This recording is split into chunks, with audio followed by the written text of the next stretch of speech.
niliziona majuzi kumeanza kutokea debate kati ya watu wanasema amani ama haki. Mimi niwaambieni ni vyote. Ni vyote. Kama mtu anaongelea haki, wala hatutakiwi kubishana naye. Haki ni jambo la msingi kwenye maisha yetu. Tena kila Mtanzania asione aibu.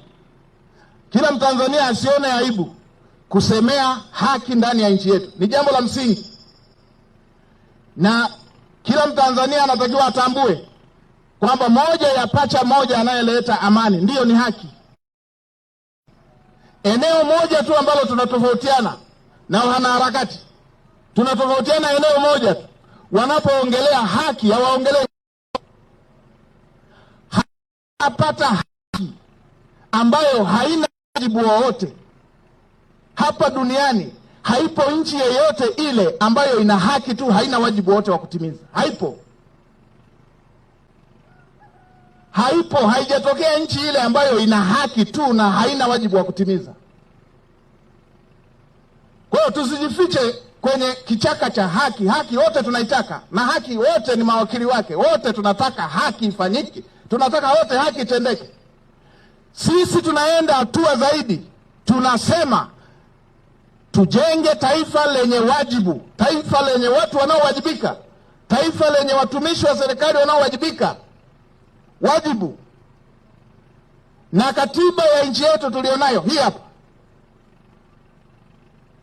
ina sura 10. Sura ya kwanza tu ina sehemu 3. Sehemu ya kwanza inaelezea Jamhuri yenyewe ya Muungano wa Tanzania. Sehemu ya pili inaelekea mwelekeo wa serikali. Sehemu ya 3 inaongelea inaongelea haki. Na kwenye haki, kwenye hiyo sehemu ya 3 inayoongelea haki, inaongelea haki na wajibu.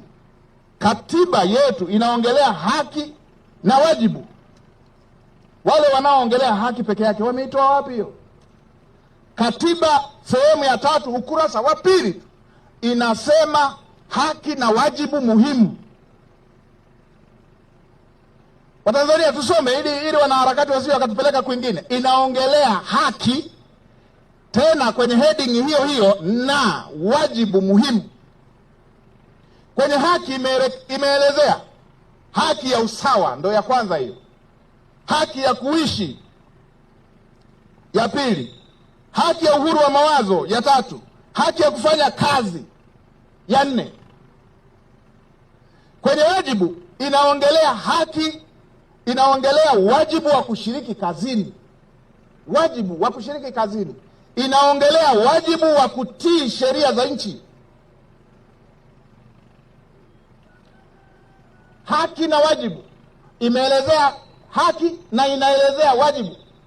Nimeeleza haki ya usawa, haki ya kuishi, haki ya uhuru wa mawazo, haki ya kufanya kazi. Kwenye wajibu, wajibu wa kufanya kazi, wajibu wa kutii sheria za nchi, wajibu wa kulinda mali za umma, wajibu wa ulinzi wa taifa. Sasa wanaharakati wanafika hatua wanadhani wanaharakati wao wana haki zaidi ya kila kitu kwenye nchi,